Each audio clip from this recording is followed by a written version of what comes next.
heat had begun to douse his enthusiasm, and the dark and dreary night clawed viciously at what was left of his patience. Was it all a myth, he said to himself? Perhaps it was only a drunkard's fabrication which had now become legend. But he would tarry a moment longer, for his journey was long and arduous.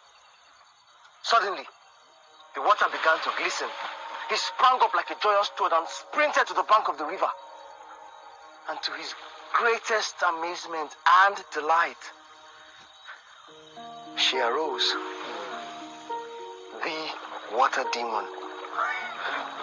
Her hair was shimmering like the stars, and she was covered in a blanket of water. But of course, water is transparent.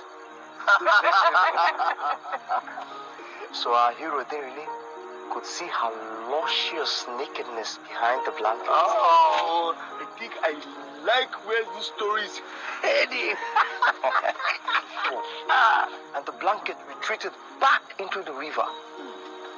It was at this moment that he realized how difficult his task was. If he could resist her without laying with her, he would certainly become very rich. But if he fell, he would either become very rich still or very poor. Poverty isn't so bad. That is him. She sat by his side and initiated a conversation. Surprisingly, she made no inference to sex. But she was so intelligent, graceful, and sexy that all he could think about was sex. But he held on. Night began to give way to day. He was close. And then she said, if you do not lay with me now, you will never be able to lay with any other woman. And you will never bear a child. But if you do, you might still become very rich or very poor. However, I will certainly bear you a special child.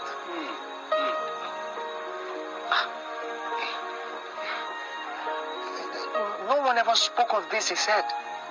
No one ever made it this far, she replied, as she walked back to her home. Wait. She halted, and then she turned back slowly to him.